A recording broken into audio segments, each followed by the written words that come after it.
Hey there everyone, how you doing? So I wanted to record this video real quick because as you're watching this, I am probably somewhere over the Pacific, and I wanted to make sure we continue to have our daily contact, daily communication. And in this particular video, I want to go back and highlight one of the interviews we had on Monday.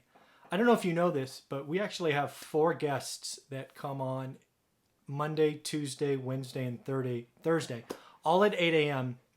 Greg Dickerson, Jonathan Twomley, Anna Kelly, and Matt Seamus. And they all are just tremendous resources. We get into these interviews and I really don't know where they're going to go. We don't prep. We come in with some topics that were interesting this week and we just talk. And it's authentic, and every time I finish them, I learn something. And the other thing about Greg, Jonathan, Anna, and Matt is they're all bigger than me. They're all much, much bigger than one rental at a time.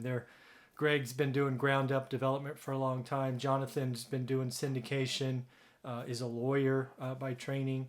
Anna started where I was, kind of one rental at a time, and now has grown to tremendous success. And Matt started doing his own thing and now has been raising capital. And the fact that they're willing to talk to us every week is a testament to this channel. Make sure you subscribe so you can see when those post.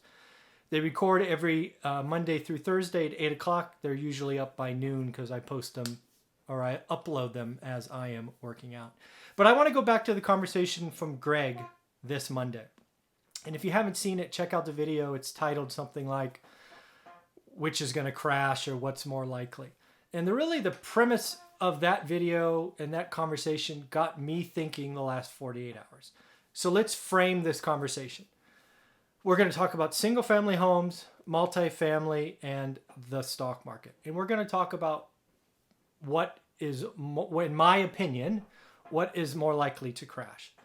In order to do that, I think we first have to define crash. Let's call a crash 20%. Anything greater than 20% loss of value. Then I think we have to talk time frame. Let's talk between now and 2024. Okay? So a drop of 20% or greater before the end of 2024 for a time frame. So we'll just go the order that Greg and I spoke. So first off, we talked about single family homes. This is an area I have a little bit more experience than Greg because he is doing such huge things. But in general, single family home, and when I say single family home, I mean residential lending. So fourplexes and below. Residential lending, while getting easier right now than it was over the last couple of years, is still, relatively speaking, not hard to get, but it's real lending. You got to have money. You have to have the down payment, 20%. It's real lending. So the fakeness that happened between 05 and 07 is not in the system, and thus the 09 crash is unlikely. In addition to that, the lending today, most of the time has a 3 or a 4% interest on it. And when you're talking residential, most people are getting 30-year fixed rate money. So there's no reset at 3, 5, 7, 10 years where a surprise interest rate shock could cause you to have negative cash flow. So in general, I put the likelihood of residential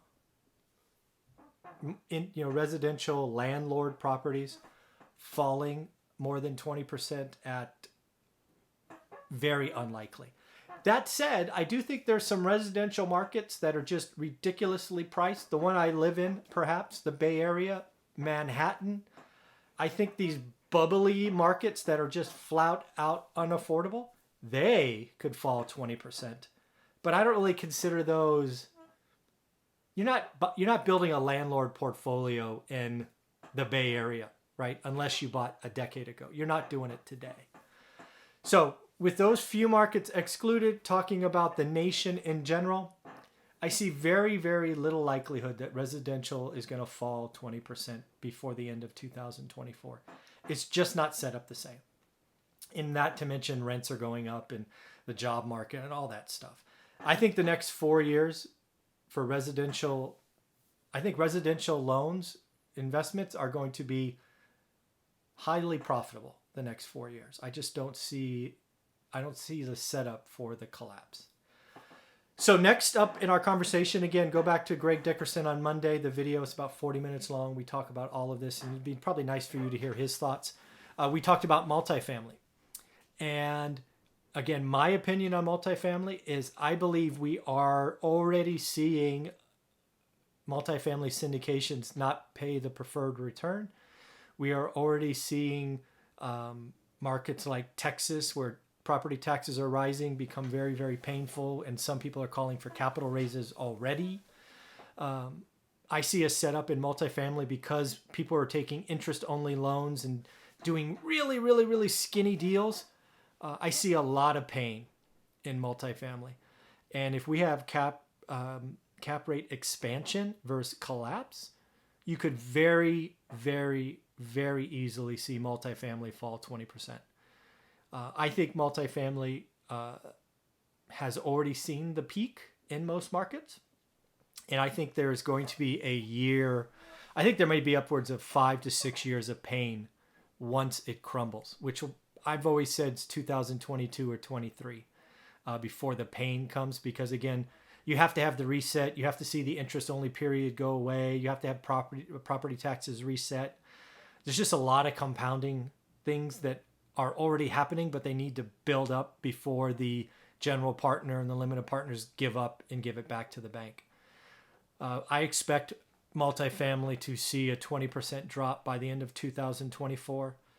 I put it at 40% probably.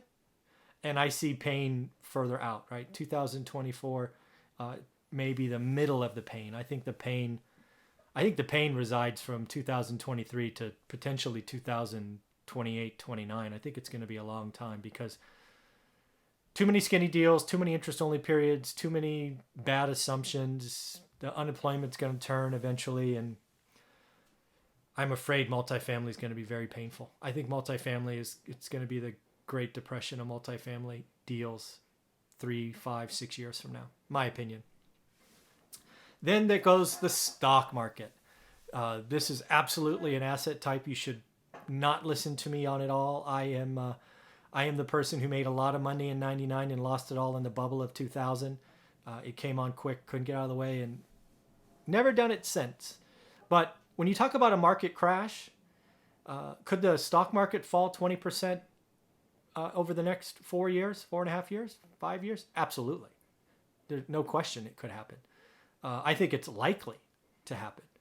However, unlike multifamily, which I think is painful for years, I think the stock market, it might fall 20% in a year and it could bounce back. I think the stock market in general has lots of periods where it washes the soft hands out, which I freely admit I was one of them. Back in 2000, it kicked my butt and I never went back. It is going to do this again. I'm constantly reminded of this fact when I watch Meet Kevin and he's throwing out all these stock picks and, hey, I just bought Macy's or bought Tesla or bought all these things. I'm like, dude, I know exactly what you're doing. I did that in 99. I just hope you put out the videos in 2021 or 22 when they get whacked in half and you couldn't get out. Because that's what happened to me.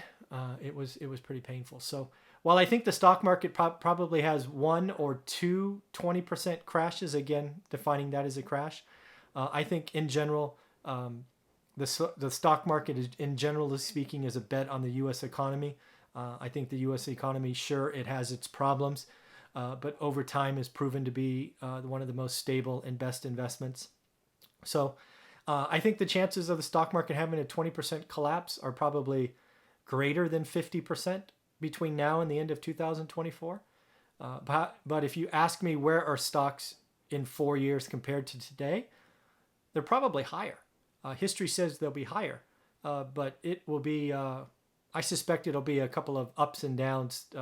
It won't be a straight line. So in the end, I put very, very, very little chance that residential lending, loans, assets see a 20% correction between now and the end of 24. Something sub 5%. Multifamily, I think, is going to. The only question is, does it happen before 24 or just after? I think that's 40%. And I think that is a long correction because you'll have some extend and pretend and some of these other things come to play that will maybe not make it as bad as it could be. And then the stock market. I think there's no question that the stock market has a moment or two moments in time where it, bam, collapses quick and could exceed 20%, which I think they call a correction. And then I think it comes back, right? So in the end, that was my takeaway from Greg Dickerson's call or meeting or interview on Monday. I'd love to hear from you. What do you think? What are the percentages for residential, multifamily, and stocks? Leave your answer, A, B, and C in the comments below. I'd love to hear from you. All right, take care. Thanks.